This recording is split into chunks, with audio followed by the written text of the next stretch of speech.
వెంకీ చనిపోయిన తరువాత గదిలో హర్ష గోపి ఇలా మాట్లాడుకున్నారు. అప్పుడు సమయం 9 గంటలు అయ్యింది. సునీల్ వెంకీ వెళ్ళి చాలా సమయం అయ్యింది. ఎక్కడికి వెళ్ళారో వీళ్ళు అని గోపిని అడిగాడు. అప్పుడు గోపి బాగా మత్తులో ఉంటాడు. ఎక్కడికో వెళ్ళింటారులే వదులు అని గోపికి చెప్పాడు. అప్పుడు హర్ష లేదు నేను వెళ్ళి చూసి వస్తాను అని చెప్పి పక్కకి తిరిగి చూశాడు. అంతలో రుద్రమ్మ అక్కడికి వచ్చింది. రుద్రమ్మని చూసిన హర్ష గోపికి ఇలా చెప్పాడు. రేయ్, రుద్రమ్మ వచ్చేసింది. మనం అనుకున్నది జరగాలంటే వాళ్ళిద్దరూ కూడా ఉండాలి. ఎక్కడికి వెళ్ళారు అని గోపికి చెప్పాడు. అప్పుడు గోపి వాళ్ళిద్దరూ ఎక్కడ ఉన్నారో ఏంటో మన ఇద్దరం చేస్తూ ఉందాం, వాళ్ళిద్దరూ వస్తారులే అని చెప్పాడు. అప్పుడు రుద్రమ్మ దగ్గరికి వచ్చి క్షమించండి, కాస్త ఆలస్యమైంది. మీకు ఇష్టమైనవన్నీ వండాను. వెంకీ సునీల్ ఎక్కడికి వెళ్ళారు అని రుద్రమ్మ అడిగింది. అప్పుడు హర్ష బయటికి వెళ్ళారు, వచ్చేస్తారు రుద్రమ్మ అని చెప్పాడు. అప్పుడు రుద్రమ్మ సరే మీరు తినండి అని చెప్పి వాళ్ళకి భోజనం వడ్డిస్తూ ఉంది. గోపి బాగా మత్తులో ఉన్నాడు. అతనికి రుద్రమ్మ తప్ప ఇంకా ఏదీ కనబడట్లేదు. రుద్రమ్మ వైపు అదోలా చూశాడు. రుద్రమ్మ వడ్డిస్తూ ఉండగా ఒక్కసారిగా రుద్రమ్మ నడుముని పట్టుకున్నాడు. అప్పుడు రుద్రమ్మ గోపి గారు వదలండి, ఏంటిది అని చెప్పింది. కానీ గోపికి రుద్రమ్మ మాటలు ఏవీ వినబడట్లేదు. అతని దృష్టి మొత్తం రుద్రమ్మ వైపే ఉంది. ఒక్కసారిగా రుద్రమ్మ మీద పడ్డాడు. అప్పుడు రుద్రమ్మ హర్ష గారు చూడండి, ఏంటి వదలమని చెప్పండి అని అడిగింది. కానీ హర్ష కూడా రుద్రమ్మ మీద పడ్డాడు. అప్పుడు రుద్రమ్మ వదలండి, మీరు ఏం చెప్పారో గుర్తుందా? అలా చెప్పి ఇప్పుడు మాట తప్పుతున్నారు, వదలండి అని రుద్రమ్మ చెప్పింది. అప్పుడు హర్ష నిన్ను మేమందరం అడిగి చూసాం, నీకు ఇష్టం ఉందా లేదా అని. కానీ నీకు ఇష్టం లేదు అని తెలిసింది. అందుకే ఇప్పుడు నిన్ను బలవంతం చేసి మా కోరిక తీర్చుకుంటున్నాం అని చెప్పాడు. అప్పుడు రుద్రమ్మ ఇది మోసమండి, వదలండి, మీకు దండం పెడతాను అని చెప్పింది.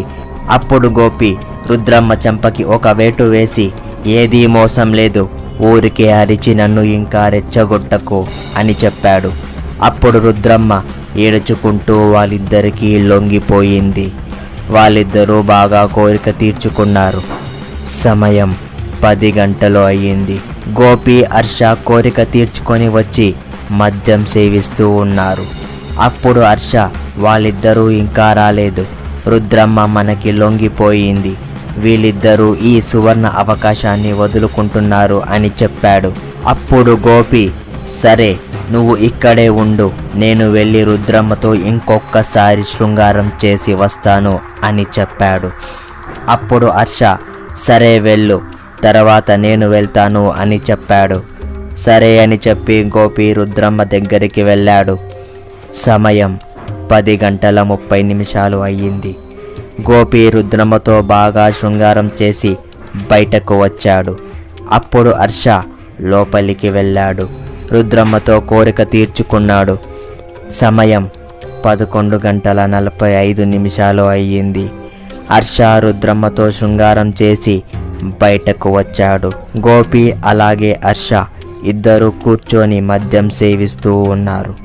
అప్పుడు హర్ష మన కోరిక తీరింది, వాళ్ళిద్దరూ వచ్చేస్తే వాళ్ళు కూడా కోరిక తీర్చుకున్న తరువాత మనం ఇక్కడి నుంచి వెళ్ళిపోదాం అని చెప్పాడు.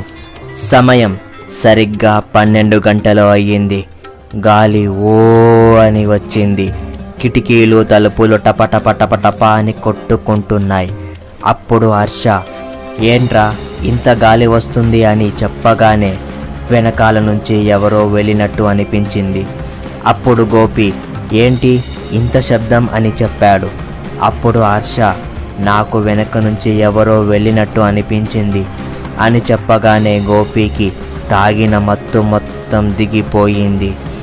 అప్పుడు హర్ష రుద్రమ్మ ఏంటి ఏం శబ్దం చేయడం లేదు, చూద్దాంరా అని గోపికి చెప్పాడు. ఇద్దరూ కలిసి గది దగ్గరికి వెళ్ళారు. వెళ్ళి లోపల చూస్తే రుద్రమ్మ లేదు. ఎక్కడికి వెళ్ళింది రుద్రమ్మ, మనకు కనపడలేదే అని హర్ష చెప్పాడు. అప్పుడు వెనక నుంచి ఓ శబ్దం వచ్చింది. హర్ష, గోపి ఇద్దరూ వెనక్కి తిరిగి చూశారు. చూస్తే రుద్రమ్మ అక్కడ నుంచొని ఉంది. ఇద్దరూ దగ్గరికి వెళ్ళి, రుద్రమ్మ ఏంటిది, నువ్వు ఇక్కడికి ఎలా వచ్చావు అని అడిగారు. కానీ రుద్రమ్మ ఏం సమాధానం ఇవ్వలేదు.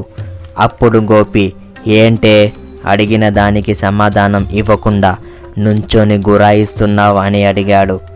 కానీ రుద్రమ్మ ఏం సమాధానం ఇవ్వలేదు. అప్పుడు గోపికి చాలా కోపం వచ్చింది. వెళ్ళి రుద్రమ్మ చెంపకి ఒక వేటు వేయడానికి వెళ్ళాడు. అప్పుడు రుద్రమ్మ గోపి చేయి పట్టుకొని ఎత్తి పారేసింది. అది చూసిన హర్ష ఆశ్చర్యపోయాడు. అప్పుడు హర్ష, రుద్రమ్మ ఏంటిది, వాడిని ఎందుకు కొట్టావు అని అడిగాడు. అప్పుడు రుద్రమ్మ హర్షాన్ని పట్టుకొని గోపి మీదకి విసిరింది. హర్ష, గోపి రుద్రమ్మని ఎవరు నువ్వు అని అడిగారు. అప్పుడు రుద్రమ్మ, నేను ఎవరైతే నీకేంటి, ఏ అమ్మాయితో అయినా బలవంతంగా శృంగారం చేస్తే ఆ అమ్మాయికి నేను అండగా ఉంటాను.